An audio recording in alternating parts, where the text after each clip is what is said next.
Hello, are you somebody that's trying to save money? If you are, you've come to the right place. Thank you for joining me at Frugal Gamer. Today what we're going to be talking about is the 5 lifestyles that can leave you bankrupt. This way you can see if you may be on this path or if you are already in one of these lifestyles. If you are, please try to make a change as soon as possible. Alright, so number 1 is going to be a drug abuser or drug dealer. Now, if you're a drug abuser, the reason why this can leave you bankrupt is because if you're sitting at home doing coke every night, or you're smoking like 3 blunts at a time, and you're smoking 5 times a day, or not 5 times, but like 8 times a day, or you need to smoke every single hour, or when you smoke a cigarette you can't go 30 minutes without one.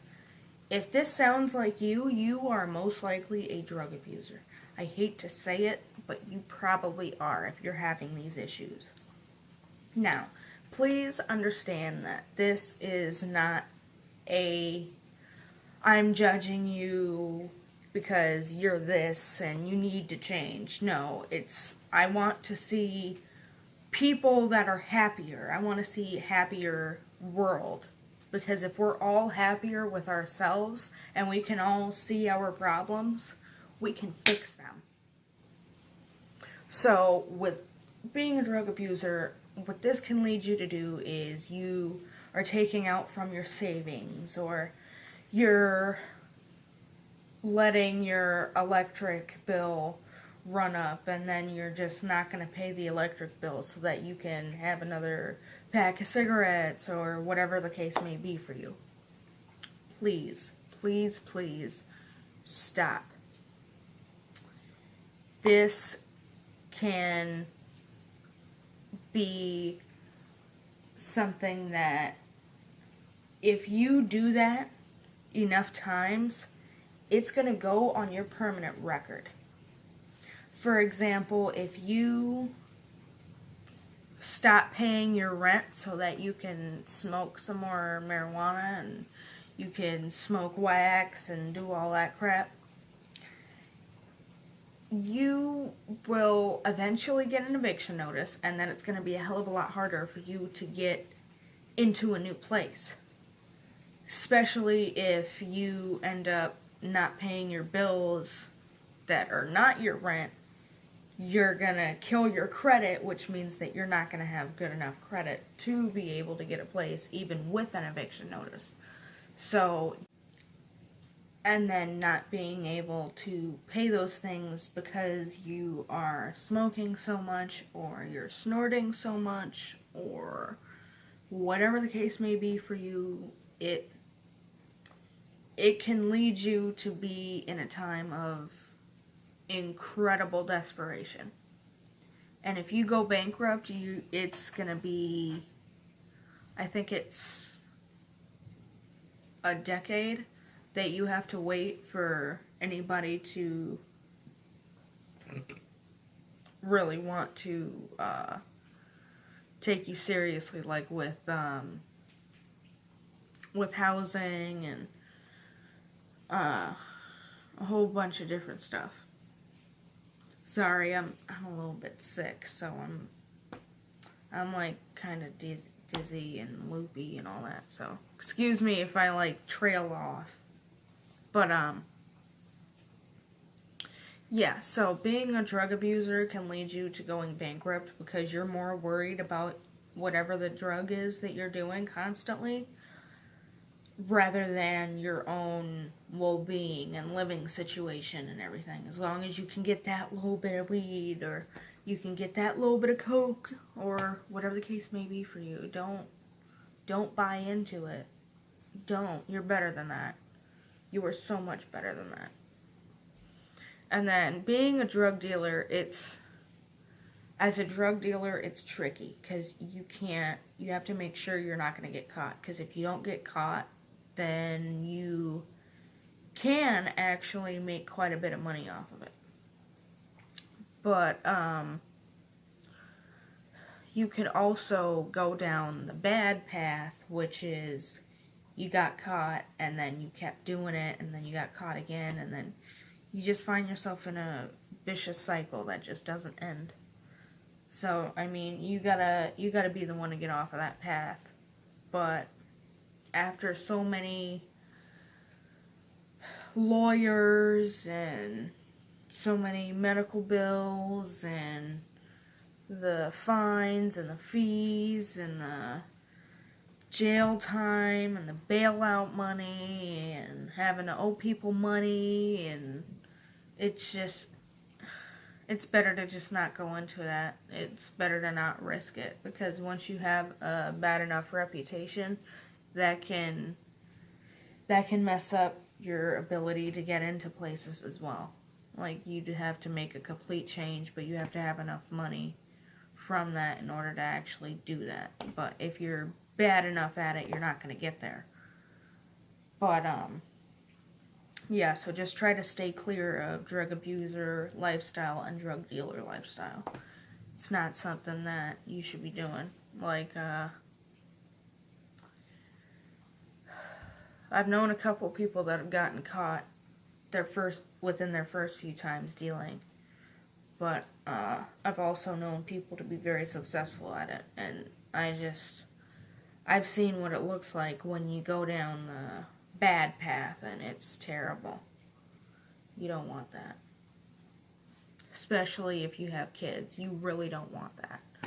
Because that kind of lifestyle goes on them too, because then they're looked upon as the person who has daddy issues because daddy doesn't know how to stop doing drugs. Or if you're mommy, then, you know, mommy would be the case in that situation. But, number 2 is going to be if you have a family of 10 or more. Problem with having a family of 10 or more is that your income is reflected upon by those closest to you, the 5 people that are closest to you. So if you're living with more than 10 people, you're likely not making that much money. And on top of that, you have to help out the clumsy ones, and then you have to tear down the people that are actually trying to make it, and it's just, everybody pretty much has to stay at the same level, and nobody can change. It's really hard in a family of 10, especially if there's a lot of children in there.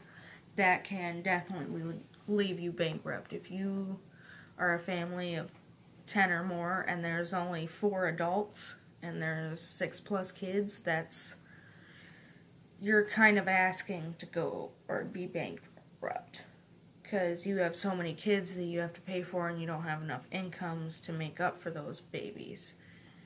So it's just one of those things you really got to measure out, because I mean, it takes like 2 incomes to pay for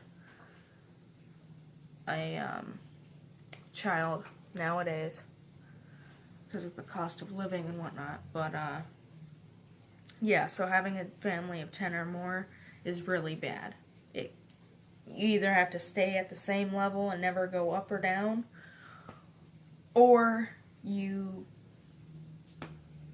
have to sit there and actually go bankrupt and put off several bills just to be able to take care of all these children.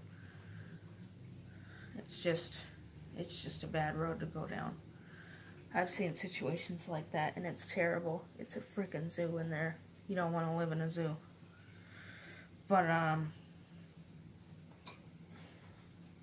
then we have number 3, which is junkie. Now, when I say junkie, what I mean by junkie is you are going for junk food, and you're always using electricity, and you're a technological addict, and you just need to always consume and consume and consume. If this is you, you are likely wasting way more money than you think you are. Because, I mean, my husband is a junkie, and it's horrible. He eats a whole bunch of junk food. He consumes a whole bunch of energy all the time. It's terrible, but luckily he does have a little bit of self-control, and he walks outside and everything. So, I mean, there's a little bit of a chance. But, yeah, if you're a junkie and you're always doing this and you don't make any sort of change whatsoever, you don't go outside much, and you just let yourself go pretty much, then it's like you're asking for the economic system to consume you. But, yeah, and then there's the lifestyle number 4, and that is the pitiful lifestyle. When I say the pitiful lifestyle, I mean you act dramatic just so people will pity you so that they'll give you stuff that you want. If this is you, don't do it. Because once you have that reputation, it is very hard to get rid of it. And I'm trying to get my stuff together. So think about that. If you're living a pitiful lifestyle, you're not going to be around very successful people. Because very successful people would rather not bother with that. They would rather stay far away from that. And it's just not something you should try and live off of. But, then there's number 5. That is the party animal lifestyle. If you are a party animal, that means that you are constantly having parties and inviting more people. And yes, you may be extroverted and you may be saving money in little spurts, but if you're a party animal, you're likely the one hosting a lot of these parties, and that basically means that you are spending a whole bunch of money on food and drinks and whatever the equipment is for the event, and whatever the case may be, you are likely spending a little bit of money on this, and it's just one of those things where you really gotta sit back and say, hey, how much are these people really benefiting me? Am I benefiting from this party? You really gotta think, is this worth my time? Because time is irreplaceable. On top of that, you use time to get the money that you got. So why are you wasting what's technically replaceable and technically not replaceable money and wasting it? You should not be doing that. And the reason why this can leave you bankrupt is because you just do it so much that you feel like you're obligated. I have met people like that from my school. I'm only 20 years old. I'm not even 21 yet. And some of these people have already gone to jail because they got caught because they were being too loud and they were doing illegal drugs and all that stuff. So it's mainly just dependent on what the event actually is. But I'll go ahead and leave it there. Let me know your feelings in the comments below. And I will see you guys next time. Bye-bye.